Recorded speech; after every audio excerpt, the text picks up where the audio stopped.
The Northern Virginia chapter and the Potomac chapter have each been given 2 tickets to Cameron Carpenter's concert at Strathmore, which will be on April the 12th. If you're in either the Northern Virginia chapter or the Potomac chapter, please stay afterwards for that raffle. Scott Matthias, hold up your hand, will be doing the Northern Virginia one. I will be doing the Potomac one. And that's immediately following the concert. And now Emily Coons will introduce her friends. Thank you, Gerald. This is indeed a pleasure. This idea started a few years ago when Ruth and Tom and I were chatting after one of the Bach concerts in Georgetown. And Ruth was, as usual, magic with her recorder in the courtyard afterward. And she suggested some ideas of what to do with her wonderful collection here of Renaissance instruments and how they would relate to the organ. So one thing led to another, and here we are this evening. So I'm very pleased to present, yes, they are friends, and Alton College, William and Mary, Patrick Patama, Thomas Marshall, and Victor Becker. So thank you very much for coming, and we look forward to hearing what you have to say. Thank you.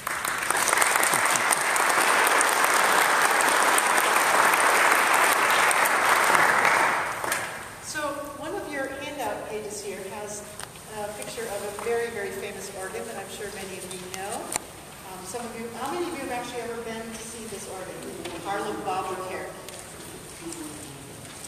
Mueller organ, 1728. The reason that I put this on the flyer is because of its registration list that you find next to it. If you compare the names on the registration list with the instrument names on the other handout, you'll find that there's an amazing amount of overlap. 8 of the names of instruments on this are also among the names of the instruments that I put on this other flyer. And I'm not an organist myself, but I'm the kind of person who hung out with organists. I remember one of my earliest memories of the organ world is that when I was in high school, 2 of my best friends were organists. And they were the kind of organists who, when you went out for pizza with them on Saturday night, would take the paper menu from the restaurant and turn it over and make their dream wish lists of registrations. If you could design an organ, what ranks would you put on it? And because that was some of my first experiences as a high schooler with these guys, I just thought that was like completely normal. And it took me a long time to realize what unusual friends I had and what an unusual thing it was for, like, you know, American teenage males to be spending a Saturday night making wish lists, not of like, what are you doing in sports, like the dream team or fantasy football, league, right? Yeah. They were doing fantasy league organ registrations. So even though I'm not an organist, because of them, I heard all these stop names long before I had any idea what they meant or what they sounded like. And because of them, I went to a lot of organ concerts.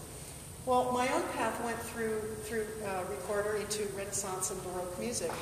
And as I began amassing instruments for the early music ensemble at the College of William and Mary, where Tom and I teach and where Patrick is a senior, it struck me more and more that, you know, we were playing the instruments that so many of these stop knobs, so many of these pipe ranks, so many of these registrations are named after.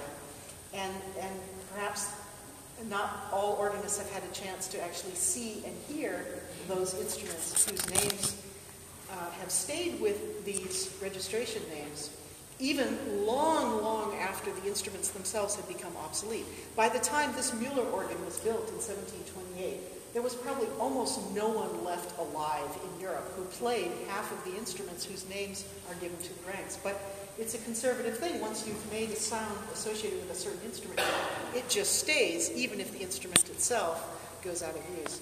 So we'd just like to play several of them tonight. We're just going to go through by families. First the flutes, then the reeds, one example of strings,